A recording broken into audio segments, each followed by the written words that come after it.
السلام علیکم ورحمۃ اللہ وبرکاتہ۔ موت کے بعد انسان کی روح کس حیوان میں منتقل ہوتی ہے یا برزخ میں رہتی ہے؟ کیا انسان کی روح موت کے بعد کسی حیوان میں قیام پاتی ہے یا برزخ میں آوارہ ہوتی ہے؟ قرآن مجید میں آیا ہے کہ انسان مرنے کے بعد منتقل ہوتا ہے۔ کہاں اور کس وقت؟ موت کے بعد انسان کی روح کا کسی دوسرے انسان یا حیوان میں منتقل ہونا تناسخ کے قائل لوگوں کا اعتقاد ہے اور اسلام کے مطابق باطل اور مردود ہے۔ روح دنیا میں بدن سے جدا ہونے کے بعد عالم برزخ میں ایک مثالی بدن میں منتقل ہوتی ہے اور قیام تک اسی حالت میں رہتی ہے۔ عالم برزخ، جسے بعض اوقات عالم قبر اور عالم ارواح بھی کہا جاتا ہے، دنیا و آخرت کے درمیان ایک عالم ہے۔ اس قسم کے عالم کا موجود ہونا قرآن مجید کی آیت اور روایتوں سے ثابت ہوتا ہے۔ موت کے بعد انسان کا انجام ان مسائل میں سے ہے جس نے ہمیشہ انسان کے ذہن کو مشغول کیا، اور وہ اس سوال کا ایک اطمینان بخش اور استدلالی جواب تلاش کرنے کی کوشش میں لگا ہے۔ موت اور روح کے منتقل ہونے کے بارے میں مختلف نظریات اور تفسیروں کا مطالعہ کرنے کے دوران ہم ایک ایسے نظریے سے دوچار ہوتے ہیں جو تناسخ کے نام سے مشہور ہے۔ اس نظریے کے مطابق روح بدن سے جدا ہونے کے بعد کسی دوسرے انسان یا حیوانوں وغیرہ میں منتقل ہوتی ہے۔ یہ عقیدہ قدیم زمانہ سے دنیا کے بعض علاقوں میں رائج تھا۔ ہندوستان اور یونان کے بعض فلاسفہ اعتقاد رکھتے ہیں کہ انسان کی روح پہلے بدن سے جدا ہونے کے بعد کسی ایسے دوسرے بدن میں منتقل ہوتی ہے جو اس انسان کے مزاج اور فطرت کے متناسب ہو۔ اس عقیدے کے تمام دنیا میں طرفدار پائے جاتے ہیں۔ عالم اسلام میں بھی بعض فلاسفہ اور متکلمین اور فرقے ایک دوسری صورت میں اس عقیدے کے پیرو بنے ہیں۔ عالم عرب کے کچھ محدود علاقوں میں، خاص کر موجودہ شام اور لبنان میں، دروزیوں کو تناسخ کا معتقد جانا جا سکتا ہے۔ پوری تاریخ میں عالی فرقوں کی ایک مشترکہ خصوصیت تناسخ رہی ہے۔ ان انتہا پسند گروہوں کے قائدین نے تناسخ کے عقیدے کی وجہ سے اپنے پیرووں میں اپنے آپ کو امام، پیغمبر اور حتیٰ کہ خدا کے عنوان سے متعارف کیا ہے۔ تناسخ کے قائلوں کی 5 قسمیں ہیں۔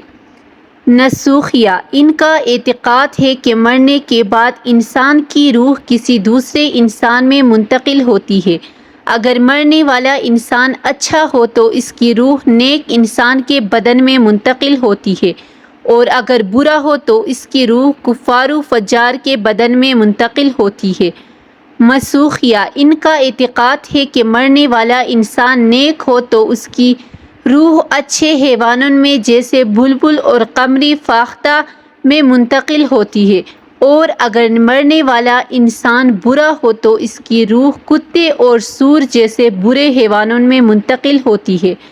فسوخیہ، ان کا اعتقاد ہے کہ مرنے والا انسان نیک ہو تو اس کی روح مفید نباتات جیسے پھول اور میووں میں منتقل ہوتی ہے، اور اگر برا ہو تو اس کی روح تلخ اور بدبودار نباتات جیسے خنزلل میں منتقل ہوتی ہے۔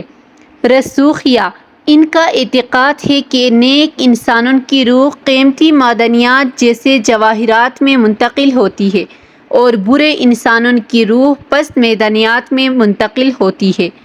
تناسخ کے قائلوں کے ایک گروہ کا اعتقاد ہے کہ انسان کی روح پہلے جمادات میں، پھر حیوانات میں اور اس کے بعد انسان میں منتقل ہوتی ہے۔ تناسخ کے قائلین کے نظریے کے مطابق روح کا منتقل ہونا مسلسل اور لامتناہی ہے۔ اس قسم کے تفکر کے مطابق انسانوں کی بہشت اور جہنم اسی نقل و انتقال یعنی نیک انسانوں کے نیک بدنوں میں اور برے انسانوں کے برے بدنوں میں منتقل ہونے کی صورت میں ہے۔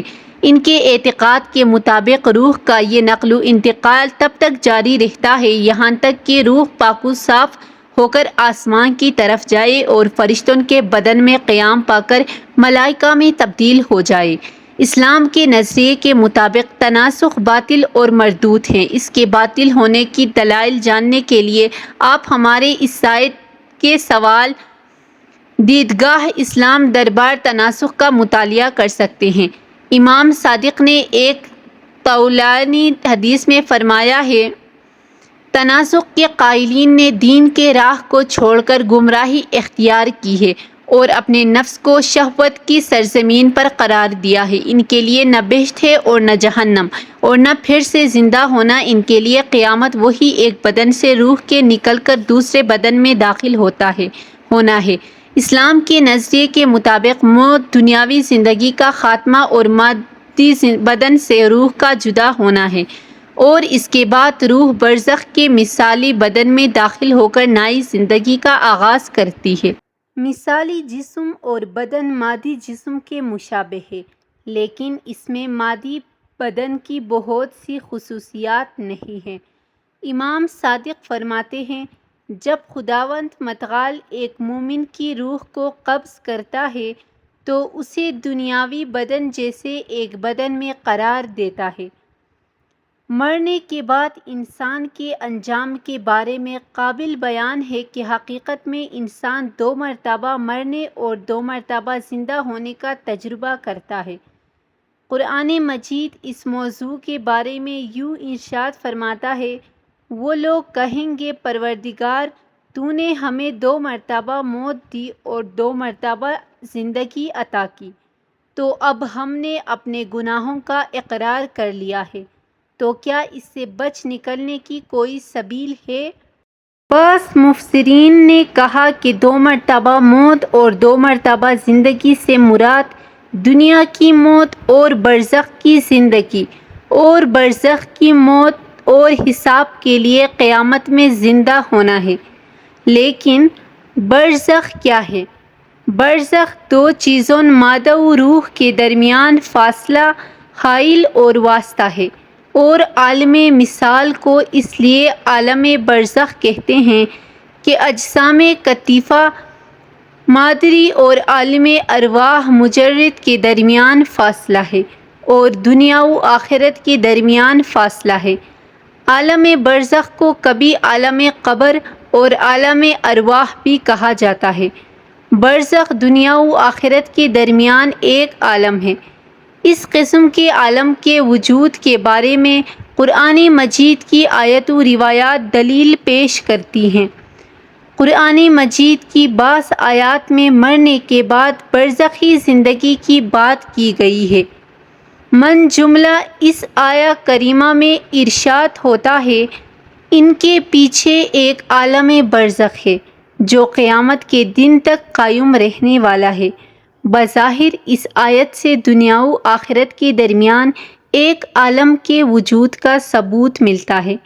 جن آیات سے اس قسم کے عالم کا صراحت کے ساتھ نبوت ملتا ہے وہ شہیدوں سے متعلق آیات ہیں، جیسے اور خبردار راہ خدا میں قتل ہونے والوں کو مردہ خیال نہ کرنا، وہ زندہ ہیں اور اپنے پروردگار کے یہاں رزق پا رہے ہیں۔ برزخ صرف عالی مقام مومنین جیسے شہیدوں کے لیے ہی نہیں ہے، بلکہ فرعون اور اس کے ساتھیوں جیسے طغیان گر کفار کے لیے بھی برزخ ہے۔ قرآن مجید میں آیا ہے، فرعون اور اس کے ساتھی ہر صبح و شام آگ میں قرار پاتے ہیں، اور قیامت برپا ہونے پر انہیں حکم دیا جاتا ہے کہ آل فرعون کو شدید ترین عذاب میں داخل کیا جائے۔ جس طرح اشارہ کیا گیا کہ مذکورہ آیات موت کے بعد برزخی زندگی کی تائید کرتی ہے، تھوڑا سا غور کرنے کے بعد ہم ان آیات کے مضمون سے صالحین اور گنہگاروں کی حیات کی کیفیت معلوم کر سکتے ہیں۔ ائمہ اطہار سے نقل کی گئی متعدد روایتیں پائی جاتی ہیں جن سے انسان کی برزخی زندگی کی کیفیت معلوم ہوتی ہے۔ امام صادق نے ایک حدیث میں بیان فرمایا ہے، برزخ وہی قبر کا عالم ہے جو دنیا و آخرت کی پاداش و کیفر ہے۔ خدا کی قسم ہم آپ کے بارے میں نہیں ڈرتے ہیں لیکن برزخ سے۔ اس کے علاوہ ایک دوسری حدیث میں حضرت امام صادق نے مؤمنین کی ارواح کے بارے میں پوچھے گئے ایک سوال کے جواب میں فرمایا ہے، وہ بہشت کے کمروں میں قیام پائے ہیں، بہشتی کھانا کھاتے ہیں اور بہشتی شربت پیتے ہیں اور کہتے ہیں پروردگارا جلدی قیامت برپا کرنا اور ہم سے کیے گئے وعدے پورے کرنا۔ البتہ عالم برزخ قیامت اور جاودان بہشت و جہنم کے لیے عارضی منزل اور تمہید ہے۔ عالم برزخ میں مکمل طور پر کسی کا حساب و کتاب نہیں کیا جاتا اور انسان کے اعمال کے مطابق اسے مکمل حکم یا سزا نہیں ملتی۔ قیامت میں مسئلہ خلود کے علاوہ عذاب و پاداش کی کیفیت ان دو عالموں کا فرق ہے۔ قرآن مجید اس سلسلے میں ارشاد فرماتا ہے، وہ جہنم جس کے سامنے ہر صبح و شام پیش کیے جاتے ہیں، اور جب قیامت برپا ہوگی تو فرشتوں کو حکم ہوگا کہ فرعون والوں کو بدترین عذاب کی منزل میں داخل کر دو۔ یہ آیت شریفہ برزخیوں کے عذاب کو ایک مہیا کرنا اور قیامت کے عذاب کو اس میں داخل کرنا شمار کرتی ہے۔ یہ توافت برزخ اور بہشت کے نعمتوں کے درمیان بھی پائی جاتی ہے۔ بعض روایتوں کے مطابق مؤمنین کے ایک گروہ کے لوگ جو حق کا اعتماد رکھتے تھے لیکن دنیا میں مرتکب گناہ ہوئے ہیں اور توبہ کرنے کی توفیق حاصل نہیں کی ہے، انہیں برزخی عذاب سے دوچار کیا جائے گا تاکہ ان کا وجود گناہوں سے پاک ہو جائے اور بہشت خلد میں داخل ہونے کی لیاقت پیدا کریں گے۔